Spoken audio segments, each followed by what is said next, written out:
So I want to thank Leon for taking this opportunity, content of everything. He put some really good material. Everything okay, Leon, there? Okay, today I want to talk about something that's affected me personally. And I want to put an announcement. Yeah, I want to put an announcement out to everyone, especially the younger generation, students, and people who are qualified as teachers who may be considering going abroad to teach. Content over everything! So just a little bit of background first. So this is, today I'm going to make a public service announcement. And this is for all the British people, and it's for all the all nationalities around the world, yeah? So basically, this is a public service announcement. I want to make a statement, yeah? So the statement is, it's a travel safety statement. And the statement is, be very, very, very careful if you're considering going to Japan. Be very, very careful. So this is a public service announcement, yeah? I have a teaching diploma, which I got many years ago. And then I actually was basically, having checked jobs and everything over there, I decided to go to Japan to teach English. Probably the worst decision I ever made. So I want to give you a bit of background first. After the Second World War, the Japanese Constitution was written with the Americans. And the Japanese were very clever then when they wrote this. They made their constitution, it's actually in writing, for Japanese citizens only. And understand this very clearly. Japanese citizens only. So if you're a tourist going into Japan, if you're a student going into Japan to work as a teacher, if you're a student going in there to study, you have absolutely no legal rights in Japan. You know, in Britain we live in a democracy, we live under the rule of law. In Japan there's no such thing. And what I'm saying, that is a very, very dangerous situation, because what is happening now, and what has been happening for many years, is foreign men and women are being targeted by Japanese groups. Yeah, so Japanese that are targeting foreign men and foreign women. I'll go into that a little bit in a moment, yeah?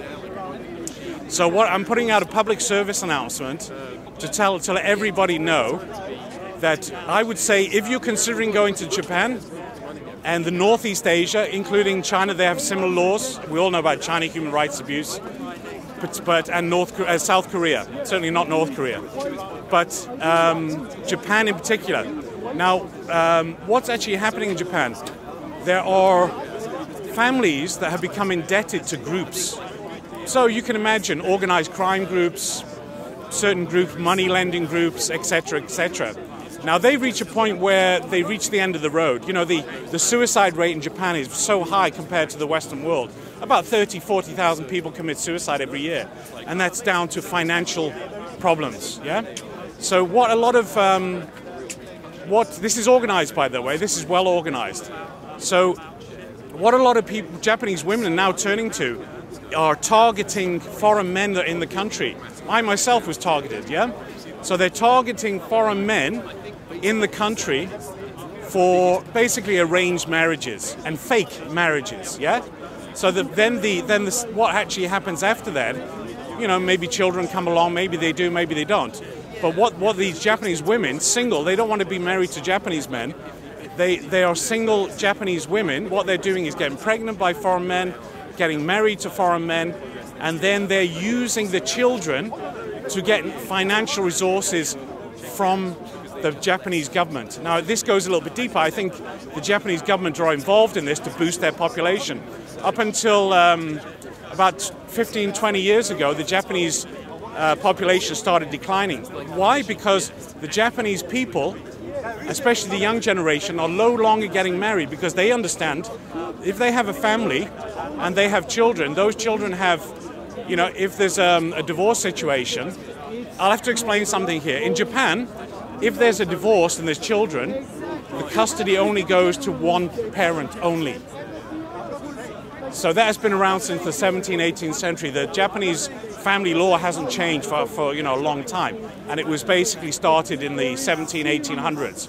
Now, what they do there is they consider the house where the family lives. So what usually happens under Japanese people as well as foreigners are what usually happens after divorce is that the children go to one parent, primarily the mother. Now, I don't have an argument. The primary caregiver is usually the mother, and I don't have an argument with that. But then you have women that are maybe mentally ill, their families are in financial trouble.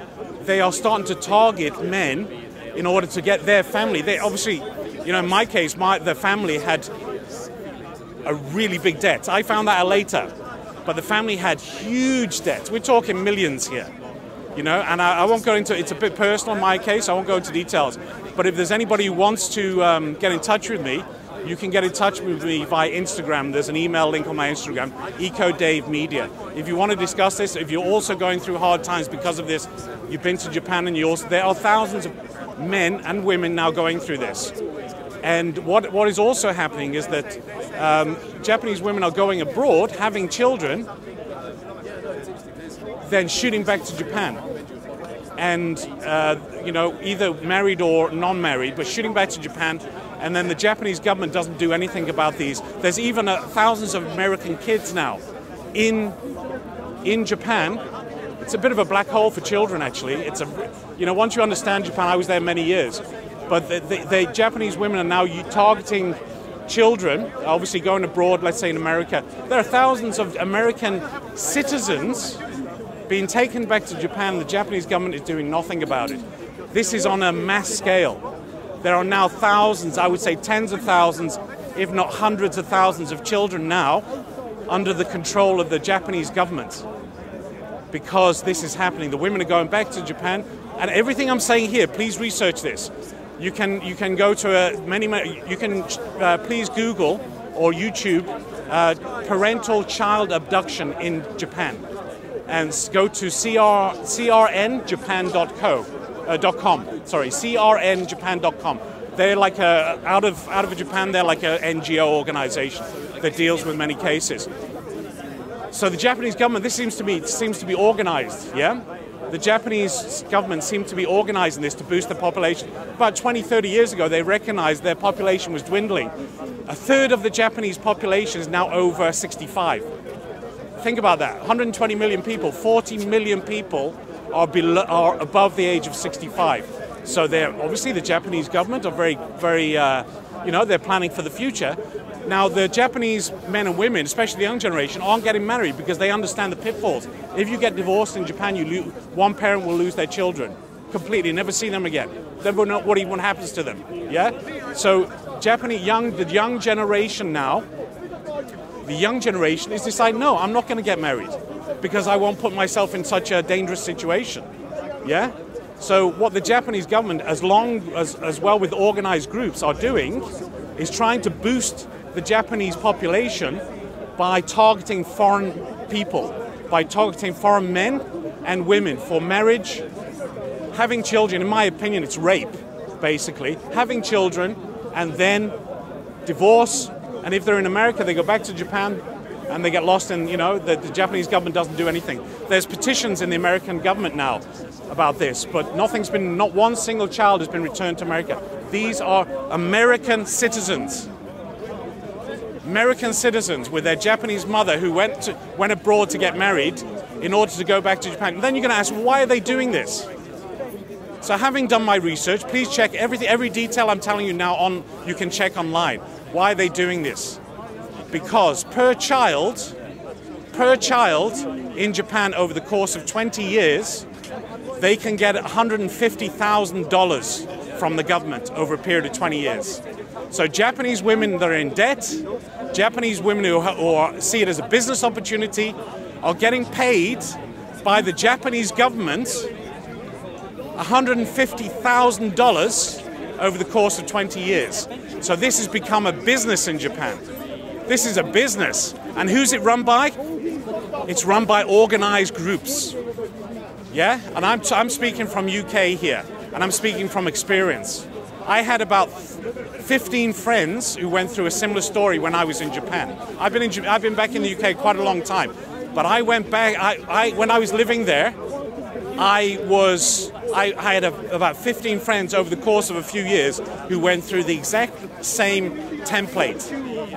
It's all because of money, and the Japanese government wants to boost their population, and what they're doing is they're buying people, they're buying children, yeah, to boost their population. Yeah, that's how the Japanese government is doing it. And all these American parents, I feel saddened for you, because I've seen your reports online. Please go to YouTube, check parental child abduction America, parental child abduction Japan. It's huge. There are thousands of videos, thousands of people. I would estimate that I think that in the last 20 years there's been about 1 million international marriages in Japan. And if an average of 2 children per marriage, some may not have children, some might have more. So there's been an average of 2 children. So that's 2 million children. Let's say that 50% of international marriages end in divorce. So that's 1 million children. My question is, and I'll stand up for these kids as well, yeah, because something happened to me personally, yeah. These children don't have a voice. What is happening to 1 million children in Japan? 1 million children without parents. Sometimes the leftover parent doesn't see the kid. The parent, or usually the mother, who's taking care of them. What happens if she dies? What if she passes away? A family can't take care of them. They end up in institutions. What is the Japanese government doing with 1 million kids? Potentially. Could be 100,000, could be 200,000. What are they doing? Please research this. And also a second note. Organized groups in Japan, of course there's groups everywhere, we know about that, yeah?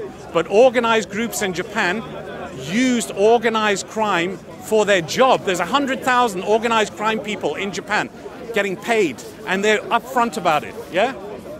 They're upfront about it. And now why are they involved with children? Yeah, that's my question. Now I'm going to tell you a bit about my story. I was working for one of the top schools in Japan, getting well paid, as teachers do. Now this school was an all-girls school, and I taught there for a number of years, yeah?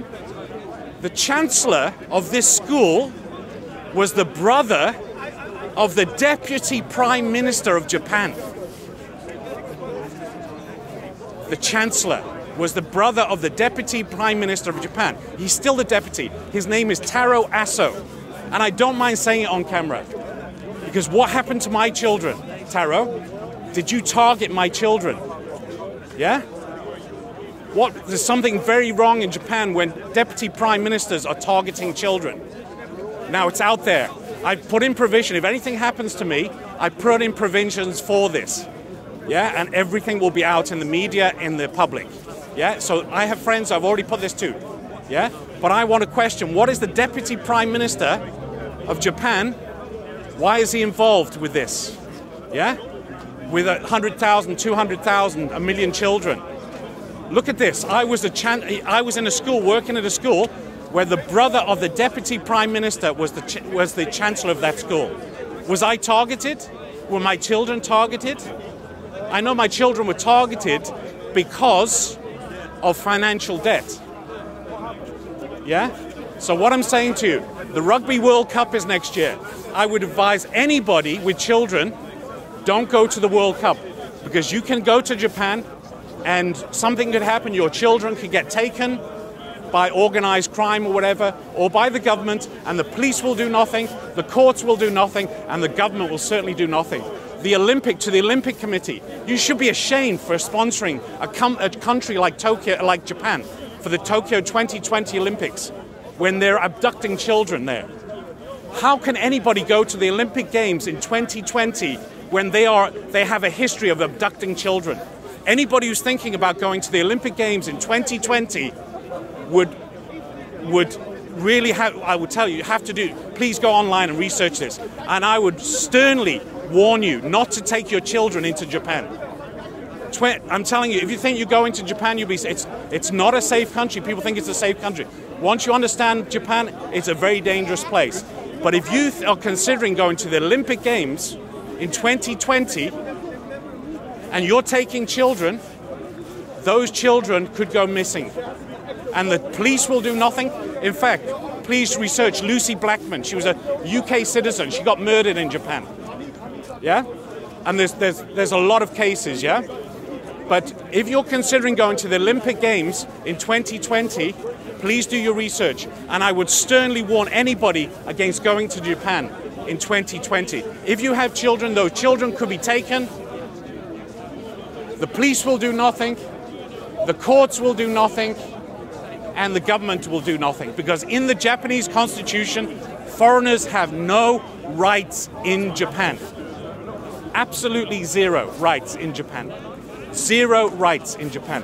And to the Olympic Committee, how dare you give the Olympic Games to Japan when they're committing atrocities against children? How dare you?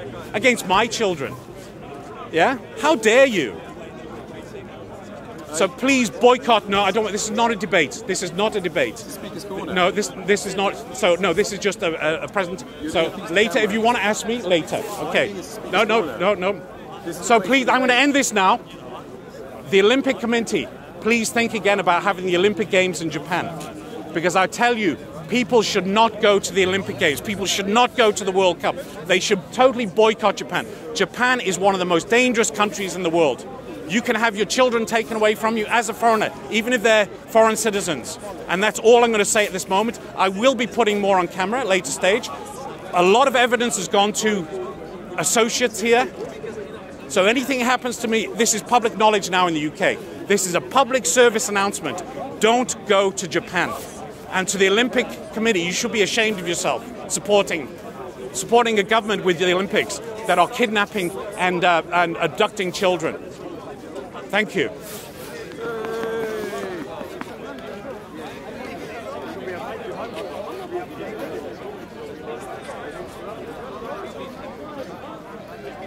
No chance. Go on. Oh. Come on, bro. Come on. Okay, come on, bro. Let's go. Why not? You what?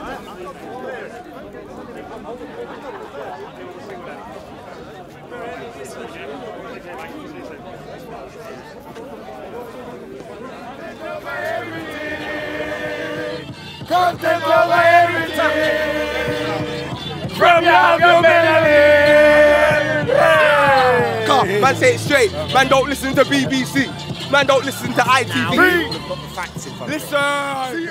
The argument I'm going to make is slightly different, and that is that the emotive state of the people and the so-called rational state of the people are not really that distinct.